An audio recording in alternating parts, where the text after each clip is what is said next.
Anyway, it's great to be here, and yeah, a little bit of an unplanned hiccup in the arrival of the deck, and maybe fitting for this event. Obviously, income planning is tough for many Canadians. So, as was mentioned by Liz, this is becoming a very important issue for TD. We've conducted some data, which I'll share with you some of the highlights, but just in a nutshell, we had our president and CEO present some of the highlights of these results back in the spring, and I think the title kind of implies it. It's profound, pervasive. So there you go, a little bit on the fact that the stats do say something. It's not just, oh, no issue, and I probably wouldn't have been invited to this event if that was the case. So anyway, just to tie in a little bit of the context, because we heard from Andrew from StatCan, we heard from Patrick from Capital One. I talk a lot about financial well-being of households. It's obviously key to our standard of living, key to our economic performance. We hear a lot about debt being high, but it really is an issue. You talk out of both sides of your mouth from a high level. What a lot of the stats we get are average statistics, and it's a bit challenging because, as Andrew presented very clearly, there's sort of the good, the bad, and the ugly, and you're all over the place, and clients are left confused, and so what's the story? But I think there is a good case that, a lot of the good, we heard this morning, unemployment rate down to a new 40-year low. So from a nutshell, things aren't that bad. Wages are beginning to pick up. It's been a slow time coming, but they're beginning to kick in. And so that's all good. Household net worth, balance sheets, again, net worth, we often, average debt levels are high, but the net worth continues to rise. So what's the vulnerability? And I tell you what the vulnerability here and what worries me and where I end up landing on, not to be too negative, as Patrick said, but a lot of this is masked by the housing boom. And the fact is that, yes, renters have felt the pinch. If you're a lower income renter, it hasn't been easy. Affordability costs have eroded. But for many of those, and 70% of households, including the millennials, have jumped into the housing market as owners. The home ownership rate is very high. And you probably checked lately, but home prices continue to rise. So many have benefited from that. It's helped our economy, it juices the economy, but it's not a sustainable form of growth. So what happens when the tide eventually comes down and policymakers are trying to orchestrate a soft landing? But it's going to expose many. There's no doubt now we're not calling for a severe crisis. There always risk to any forecast, but any notable slowdown over time is going to expose many, and those that don't have a bathing suit on, certainly we will find out. So it is concerning. So, and I think some of the micro stats verify that. Survey data, people aren't saving enough. We hear from that. Capital One clearly has got the ball rolling in today's discussion on some of the results of income volatility. On the income volatility side, I think we are very much of, the messaging from Prosper and many others on this issue is that Canada, we're behind the U.S. The U.S. has had more of an income issue with their severe crisis, and so they're further ahead in thinking about some of the drivers of these challenges and saving under the surface that I talk about. But we're unlikely to buck the trend, and I think some of the survey data verify that it's not just a financial literacy issue, it goes beyond that. It's structural, precarious employment, that's all rising in Canada, and we're not bucking the trend there. So therefore, understanding income volatility and how it fits in, we're learning from our neighbors to the U.S., is a key component to understanding these structural vulnerabilities. So the need data, until we get the data, hard to solve the issue. And I'm glad to hear we were the first. I didn't realize we were the first, but the data that we do share in that profound report, I think are quite striking. So we did the survey back in April, I think. It was quite a widespread survey. 3,000 adult Canadians were surveyed. We positioned the survey results so we capture people kind of representing the overall population distribution by region, by income level. We did oversample just to make sure we had a fairly important representation from people at the LICO level or below that. And so I think the survey does represent well the overall challenges faced by Canadians. The objectives there are very clear. It wasn't just about, are you experiencing income volatility, the survey data, but it went beyond that. We used the opportunity to better understand the drivers of income volatility, the behaviors. So a lot of neat little questions get into that, which I'll show some of the findings today.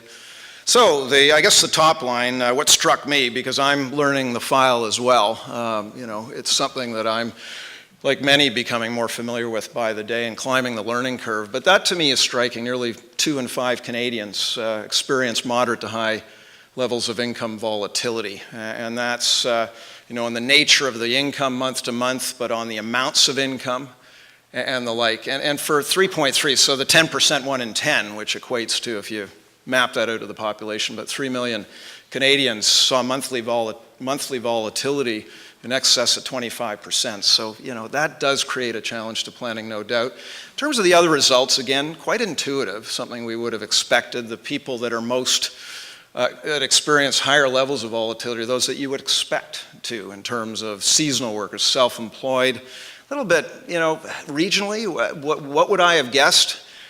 I guess I wasn't surprised Alberta showed up at top, just given the industrial breakdown. Oil sector prone to more swings, oil prices, income swing with oil price, and oil bounces around like a ball. So Alberta tends to have a bigger incidence of income volatility. Clearly the low and modest income. But what's interesting is right up the income spectrum, there are elements of income volatility that may be a challenge, even higher levels of income earners. If there's income swinging, if you're self-employed, you do pretty well on average, but that can create real budgeting issues and may tie into what we think is certainly a savings issue. And then getting back to some of the demographics, millennials, young women in particular stood out higher on our survey, and Gen X men. And again, some of that would be tied into the sectors they tend to represent. In terms of millennials, clearly the gig economy, we hear a lot of that, the type of job being created now that they tend to get into. There tends to be more ups and downs. So that's kind of the top line. In terms of looking more closely at the low income and some of the challenges low income earners face relative to higher income, this looks at some of the behaviors. We ask questions as noted here. You feeling financial stress? You feeling you're falling further behind, delaying buying, and the like? You can see, again, maybe won't surprise many in this room, that low income, LICO, and individuals, households near LICO, Canadians near LICO, experience the highest stress levels and where behaviors are more negative and more of a challenge. I won't go through each and every number, but again, you go through the chart, and even the higher income, though, I'm struck that even 1 in 4 higher income feel like they're falling behind. So again, yes, stress is more the low income challenges, as one might expect, but it certainly isn't a sky free of clouds as you move up the income curve. We do, as I say, ask a lot of more specific questions where we try and get into how moderate to high volatility or high to very high volatility Canadians that experience this, how it fits in terms of some of the subcomponents. We looked at spending and saving and planning and borrowing, and I'll only show you a couple. This report, by the way, is available, but in terms of spending goes to some of what Patrick said, that our survey does suggest more spending volatility, that those that have more income volatility also experience more spending volatility in terms of, throughout the year feeling like they're behind the 8 ball in terms of spending versus relative to income, spending spikes and the like, relying on other financial products to cover the gap and like, and that shows that, a good sort of 25% experience that kind of issue, or more than half rather. It's the gray that I think you need to look at. So again, that just stresses that point. In terms of the delaying payments, the survey does highlight how, again, by income volatility, it's an issue right up the curve to some extent, but again, more experienced by those that are higher volatility in terms of its impact on delaying spending. And again, I don't think one needs to be a PhD in economics to figure this one out. The survey just confirms what many of us would guess and many of us know or see anecdotally. But those with highest income volatility experience delays on many of these spending areas. And then we get into 2 very important issues when we look ahead. These are more forward-looking indicators. If you can't save, how are you going to spend in the future? Same with planning would be the next slide. Again, we highlight the low end, which are the Canadians that experience higher income volatility. And the green bar is what the low means. The green suggests lower outcomes in this area. In other words, they're having trouble saving. But if you look at the survey, it's got the list of questions under each, the way we frame the questions. But a good 40% in there with the green bar suggest they're having trouble on the savings side, lower outcomes on that front. And the same thing with financial planning. It's again the red box isolates those with higher volatility. And those that are experiencing more ups and downs in their income are having trouble planning, or they're not thinking of the future as much. Again, they're just trying to stay afloat, and I think that's the issue there. So, that's a bit of a high-level glimpse, so I wanted to keep the show rolling. But a couple of things I think are very important in terms of some of our takeaways in the bank. The pervasive profound certainly did capture attention, but I think it's fitting with some of the results. So the report did get a fair amount of play when it was released back in the spring, which is great. And again, with our CEO speaking in that key event. It's important to us because you think about the TD, we've been involved in a lot of public policy issues. I've been involved over the years, and everything from redesigning income systems to helping low income to affordable housing, and the list goes on. Again, this is a newer issue that I'm digging into, but I think our role in the past has been, obviously, to the extent we can help, we rely on our markets, so what's good for Canada is good for TD, so a little bit of a self-interest there, but clearly it's good for Canadians. And in our role is really to, we've got a role as bankers to provide the advice, to come up with new products to help people in this regard, but also to push policymakers to collect the harder data. I think that's the next realm. Soft data is important, but let's get it more into the harder data, the StatCan working with the feds and the like. And so that's very important, and that's going to be our role. I think the other thing, a couple of things I just wanted to point out.